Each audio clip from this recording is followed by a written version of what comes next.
ধন্যবাদ। আজকে ক্রেস্ট প্রদান অনুষ্ঠান এখানে সমাপ্তি। এরপরে আমাদের আরেকটি অনুষ্ঠান আছে, সেটা হচ্ছে বৃক্ষরোপণ কর্মসূচি। বৃক্ষরোপণ কর্মসূচি করে যে সকল ছাত্রছাত্রীবৃন্দ তোমরা ক্রেস্ট পেয়েছো, সম্মাননা স্মারক পেয়েছো, তোমাদের নিয়ে বিদ্যালয়ের মাঠে একটি ফটো সেশন হবে। অবশ্যই তোমরা যাবে না, সবাই ফটো সেশনে অংশগ্রহণ করবে।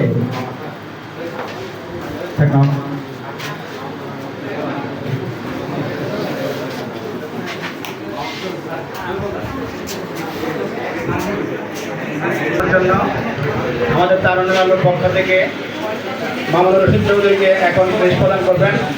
আমাদের আজকের অনুষ্ঠানের প্রধান অতিথি জনাব আতর রহমান স্যার।